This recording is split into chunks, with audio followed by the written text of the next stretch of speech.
Golden Suresh தயாரிப்பில் Justin பிரபு அவர்களின் இயக்கத்தில் திரைக்கு வந்திருக்கும் வேம்பு திரைப்படம் பெண் ஆளுமை குறித்த மிகச்சிறந்த ஒரு திரைப்படமாக அமைந்துள்ளது. உமன் எம்பவர்மெண்ட் என்பது உலகளாவிய ஒரு தேவையாக மாறியிருக்கிறது. சமூக மேம்பாட்டில் பெண்களை ஆளுமை மிக்கவர்களாக வளர்த்தெடுக்க வேண்டும் என்பதுதான் மிக முக்கியத்துவம் வாய்ந்ததாக இருக்கிறது. தந்தை பெரியார், புரட்சியாளர் அம்பேத்கர் போன்ற மாமனிதர்கள் உமன் எம்பவர்மெண்ட் பெண் ஆளுமை குறித்து பெருமளவில் பேசியிருக்கிறார்கள், களப்பணி ஆற்றியிருக்கிறார்கள். இந்த திரைப்படத்தின் இறுதி காட்சியில் தந்தை பெரியாருடைய உரையும் இடம்பெற்றிருக்கிறது. 21 வயதுக்கு உள்ளாக எந்த பெண்ணும் திருமணம் செய்து கொள்ளக்கூடாது, படிக்க வேண்டும், அவர்கள் ஆசிரியர்களாகவே ஒதுக்கீடு செய்ய வேண்டும், அவர்கள் விமானம் ஓட்ட வேண்டும், நிலாவுக்கு பெரிய அளவில் படிக்க தேவையில்லை, பருவத்தை எய்தியவுடன் அவர்கள் படிப்பை நிறுத்திக் கொள்ள வேண்டும், அவர்களுக்கு பாதுகாப்பில்லை, பருவத்தை எய்தியதும் ஓராண்டுக்குள்ளாகவே திருமணத்தை முடித்துவிட வேண்டும் என்கிற உளவியல் நம்முடைய சமூகத்தில் ஒரு பொது உளவியலாக நிலை நாட்டப்பட்டிருக்கிறது. அதை உடைக்க வேண்டும், தற்காப்பு கலைகளை கற்றுத்தர வேண்டும், கணவனே முடங்கி போனாலும் மனைவி அந்த குடும்பத்தை காப்பாற்ற முடியும், தூக்கி நிறுத்த முடியும். அதற்கு பெண் கல்வி விழிப்புணர்வு பெற்றவளாக இருக்க வேண்டும், அனைத்து துறைகளிலும் திறன் பெற்றவர்களாக வளர்க்கப்பட வேண்டும் என்பதை வலியுறுத்துகிற ஒரு திரைப்படமாக வேம்பு திரைப்படம் அமைந்துள்ளது. இந்த திரைப்படத்தின் கதாநாயகியாக ஷீலா அவர்களும் கதாநாயகனாக ஹரிகிருஷ்ணன் அவர்களும் நடித்திருக்கிறார்கள். மிகச்சிறப்பாக தங்கள் பாத்திரங்களை இருவருமே மிகச்சிறப்பாக செய்திருக்கிறார்கள். விரசமில்லாத படம், வணிக நோக்கமில்லாத படம், சமூக பொறுப்புணர்வோடு படைக்கப்பட்டிருக்கிற ஒரு காவியம் வேம்பு. பெண் பிள்ளைகள் கல்வி கற்கும் அதே வேளையில் தற்காப்பு கலைகளையும் கற்றுக்கொள்ள வேண்டும். சிலம்பு பயிற்சி உள்ளிட்ட பல்வேறு தற்காப்பு கலைகள் உள்ளன. இந்த தற்காப்பு கலைகளை கற்றுக்கொள்ள வேண்டும் என்பதை வலியுறுத்துகிறது. அத்துடன் ஒவ்வொரு பள்ளியிலும் சிலம்பம் உள்ளிட்ட தற்காப்பு கலைகளை பயிற்றுவிக்கக்கூடிய பிரிவு உருவாக்கப்பட வேண்டும். அதற்கென சிறப்பு ஆசிரியர்கள் நியமிக்கப்பட வேண்டும் என்கிற கருத்தையும் இந்த திரைப்படம் ஆட்சியாளர்களுக்கு சுட்டிக்காட்டுகிறது. வேம்பு திருமணம் செய்து கொள்வதிலே உடன்பாடு இல்லாமல் தம்முடைய குடும்ப கௌரவத்தை அல்லது பெற்றோரின் விருப்பத்தை நிறைவேற்ற வேண்டும் என்பதற்காக தான் விரும்பும் மாமனையே தவிர்க்க வேண்டும் என்று கருதுகிறாள். ஆனாலும் குடும்ப கௌரவத்திற்காக திருமணம் செய்து கொள்கிறாள். திருமணம் செய்த உடனேயே அவருக்கு விபத்து ஏற்பட்டு கண் பார்வை பறிபோகிறது. அது எவ்வளவு பெரிய அதிர்ச்சியை தரும், ஏமாற்றத்தை தரும். என்னதான் லட்சியம் கொண்ட பெண்மணிகளாக இருந்தாலும் கூட இல்லற வாழ்வில் ஒரு தோல்வி ஏற்படுகிற போது அதை எதிர்கொள்வது என்பது மிகவும் கடினமானது. அப்படி ஒரு சராசரி பெண்மணியாக இல்லாமல் வேம்பு முற்றிலும் மாறுபட்ட ஒரு ஆளுமை கொண்ட பெண்ணாக இந்த திரைப்படத்தில் வேம்பு என்கிற பாத்திரம் படைக்கப்பட்டிருக்கிறது. குடும்ப பொறுப்புணர்வு, வறுமையை எதிர்கொள்கிற துணிச்சல், சமூகம் பெண்களின் மீது திணிக்கிற ஏளனம், இழிவு போன்ற கொடுமைகள் எல்லாவற்றையும் எதிர்கொண்டு சொந்த தொழிலை கணவன் செய்து கொண்டிருந்த புகைப்பட நிபுணர் என்கிற தொழிலை தாமே கற்று அதன் மூலம் பொருளீட்டி குடும்பத்தின் வறுமையை போக்கக்கூடிய ஒரு ஆளுமைமிக்க பெண்மணியாக வேம்பு என்கிற பாத்திரம் ஜஸ்டின் பிரபு அவர்களால் உருவாக்கப்பட்டிருக்கிறது. அவர் தாம் கற்ற சிலம்பம் என்கிற தற்காப்பு கலையை வருமானத்திற்கானதாக பயன்படுத்தாமல் பெண் சமூகமே, இளம் பிள்ளைகளே கற்றுக்கொண்டு அந்த ஆளுமையை வளர்த்து கொள்ள வேண்டும் என்கிற பொறுப்புணர்வு மிக்கவளாகவும் வேம்பு பாத்திரம் படைக்கப்பட்டிருக்கிறது. வறுமையை வெல்கிறாள், இழிவை முறியடிக்கிறாள், குடும்ப சுமையை சுமக்கிறாள், முடங்கி போன கணவனை தாங்கி பிடிக்கிறாள், இல்லறத்தை அல்லது தாம்பத்திய உறவை தவிர்த்து இந்த சவால்களை எல்லாம் எதிர்கொள்ளக்கூடிய ஆளுமை மிக்க பெண்ணாக இருக்கிறாள் வேம்பு. வாழ்க்கையில் சாதித்தும் காட்டுகிறாள். சட்டமன்ற உறுப்பினர் மாரிமுத்து அவர்கள் கடைசியாக அவர் நடித்த ஒரு திரைப்படம் என்று கருதுகிறேன். அவர் மிகச்சிறப்பாக தன்னுடைய பாத்திரத்தை செய்திருக்கிறார்.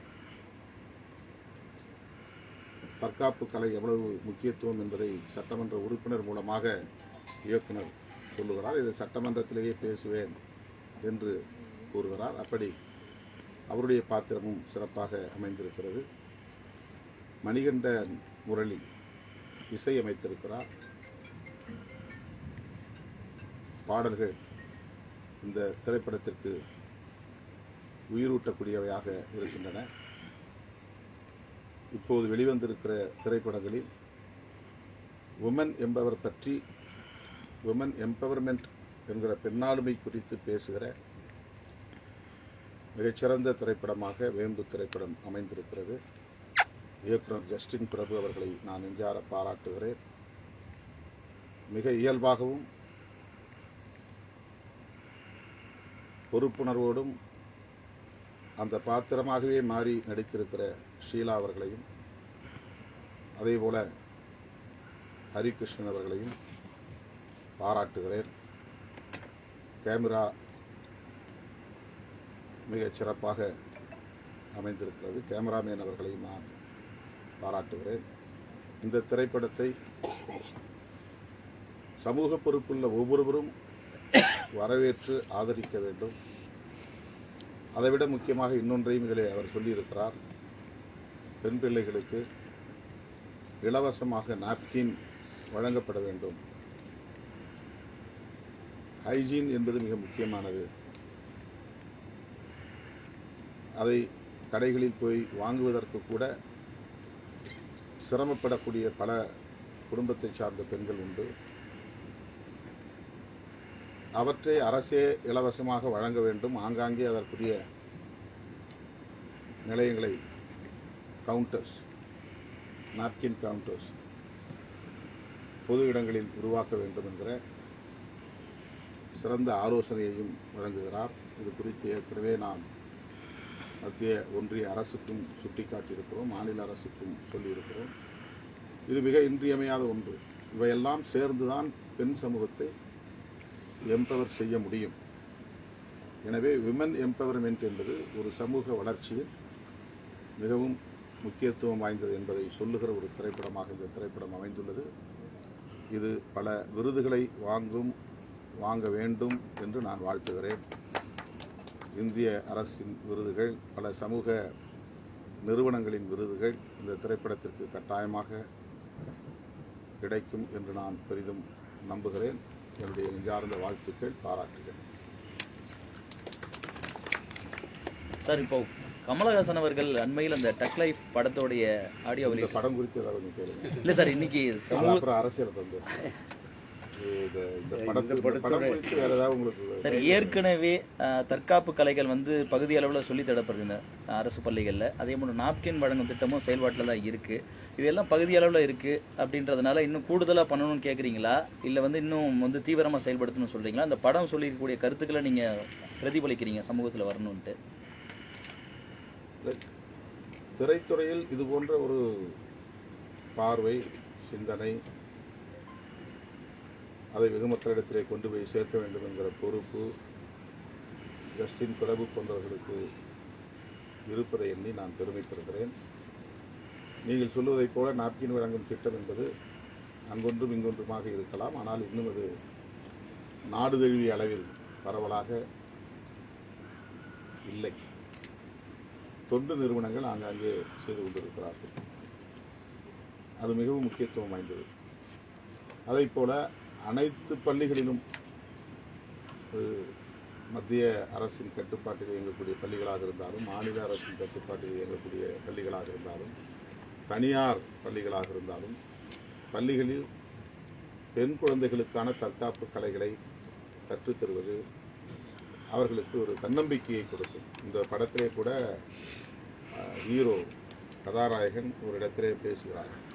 இந்த சிலம்பம் கம்பை கையிலே பிடித்துக்கொண்டு, இந்த கம்பை பிடிக்கிற போது எனக்கு ஏதோ ஒரு நம்பிக்கை வருகிறது, அதான் நீ இவ்வளவு தூரம் துணிச்சலாக இருக்கிற என்று தன்னுடைய மனைவியை வேம்புவை பாராட்டுவார். இந்த தடியை கழியை ஒரு கம்பை பிடிக்கிற போது உளவிலா எத்தகைய தாக்கத்தை அது ஏற்படுத்துகிறது, ஒரு நம்பிக்கையை உருவாக்குகிறது என்பதை இயக்குனர் ஒரு காட்சியில் பதிவு செய்திருக்கிறார். ஆகவே பெண் பிள்ளைகள் அதுபோன்ற தற்காப்பு கலைகளை கற்றுக்கொள்கிற போது இந்த டிபெண்டன்சி என்கிற இந்த பிறரை சார்ந்திருக்கிற உளவியலிலிருந்து விடுபட வாய்ப்பு இருக்கிறது. தன்னம்பிக்கை வளர அது ஏதுவாக அமையும். எனவே இந்த திரைப்படம் விழிப்புணர்வு ஊட்டக்கூடிய ஒரு திரைப்படம், குறிப்பாக பெண் பிள்ளைகளுக்கு விழிப்புணர்வு ஊட்டக்கூடிய ஒரு திரைப்படம். அந்த வகையிலே நான் பாராட்டுகிறேன். சார், இயக்குனர் R.K. செல்வமணி அரசியல் வந்து மனிதர்களை பிரிக்கும், ஆனா சினிமா மனிதர்களை ஒன்று சேர்க்கும், அரசியல்வாதிகள் சினிமாவில் இன்ஃப்ளூயன்ஸ் பண்ண வேணாங்கிற மாதிரி ஒரு இதில் சொல்லியிருந்தாரு. இதை நீங்க எப்படி பாக்குறீங்க சார்? அவர் வந்து அரசியலிலும் ஈடுபாடு உள்ளவர். அவருடைய துணைவியார் அரசியலில் ஒரு முக்கியமான புள்ளியாக இருப்பவர். அவர் எந்த கான்டெக்ஸ்டில் அப்படி சொன்னாலும் எனக்கு தெரியாது. எதுவும் தனித்து இயங்க முடியாது. கலையாக இருந்தாலும், அரசியலாக இருந்தாலும், ஆன்மீகமாக இருந்தாலும், இதர கலாச்சாரங்களாக இருந்தாலும் ஒன்றோடு ஒன்று இணைந்தவை, பிணைந்தவை. அரசியலிலிருந்து சினிமா தனித்து இயங்க முடியாது. சினிமா அரசியல் கலப்பே இல்லாமல் இயங்க முடியாது. எனவே எல்லாம் ஒன்றோடு ஒன்று பின்னி பிணைந்தவை தான்.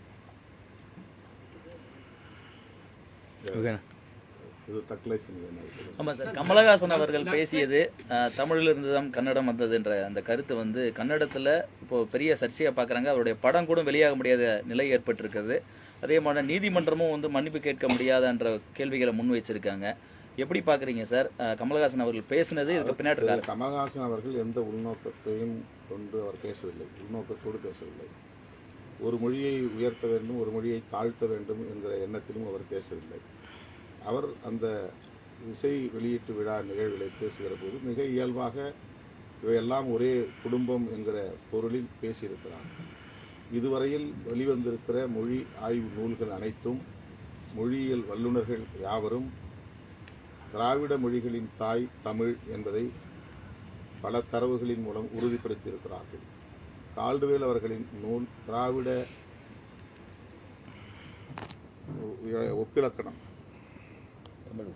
ஒப்பிலக்கணம் என்ற ஒரு நூலை அவர் வெளியிட்டிருக்கிறார். அந்த ஒப்பிலக்கணம் என்பது தமிழிலிருந்து தான் பிற மொழிகள், தென்னிந்திய மொழிகள் தோன்றி இருக்கின்றன என்கிற கருத்தை உறுதிப்படுத்துகிறது. இந்த ஆய்வுகளின் கருத்துக்களில் இருந்துதான், முடிவுகளில் இருந்துதான் கமல்ஹாசன் அவர்களின் கருத்து வெளிப்பட்டிருக்கிறது. கன்னடர்கள் இதை எப்படி புரிந்து கொண்டார்கள் என்று தெரியவில்லை. ஆனால் சில அமைப்புகள் திட்டமிட்டு அரசியலாக்குகிறார்கள்.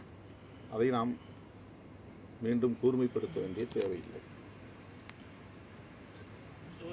சார், அண்ணா பல்கலைக்கழக மாணவி பாலியல் வன்கொடுமை வழக்கு தொடர்பான தீர்ப்பு நேற்று வெளியாயிருக்கு. இந்த நிலையில முன்னாள் பாஜக மாநிலத்தில் அண்ணாமலை ஒரு கருத்து வீடியோவா வெளியிட்டிருக்காரு. அதுல அந்த சார் என்பவர்கள் குறித்த விவரங்கள்லாம் இல்லை. அதே மாதிரில இதில் மேலும் பலர் விசாரிக்கப்பட வேண்டும் என்று அமைச்சர் உள்ளிட்டோரை குற்றச்சாட்டி அந்த வீடியோ வெளியிட்டிருக்காரு. இந்த வழக்கு பத்தி நீங்க எப்படி நினைக்கிறீங்க? அவர் ஐபிஎஸ் ஆஃபீஸராக இருந்தவர். அவருக்கு இன்வெஸ்டிகேஷனா என்னன்னு தெரியும், இன்ட்ராகேஷனா என்னன்னு தெரியும், நீதிமன்றத்தில் வழக்கு விசாரணை எப்படி நடக்குங்கிறது தெரியும். புலன் விசாரணை முடிந்து, வழக்கு விசாரணை முடிந்து, சாட்சியங்கள், சான்று ஆவணங்கள் யாவற்றையும் அடிப்படையாக கொண்டு ஒரு தீர்ப்பு வெளியாகிவிட்டது. இப்போது ஜீரோவிலிருந்து அதை தொடங்க வேண்டும் என்பதைப் போல அவர் பேசுவது அப்பட்டமான அரசியல்.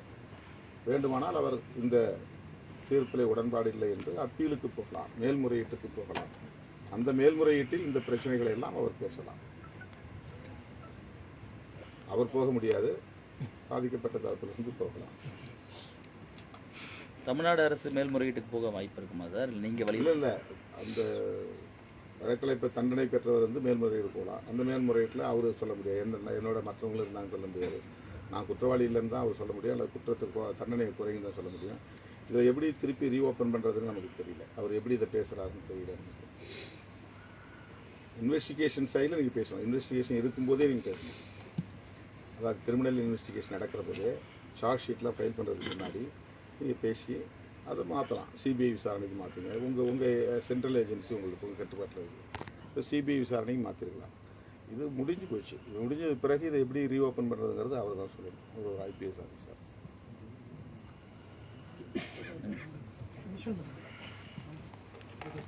சார் அப்படியே சார் விஷுவல் பண்ணி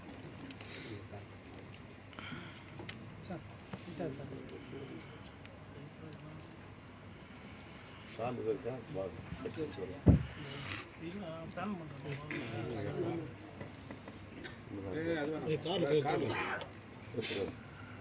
ரெண்டு மூணு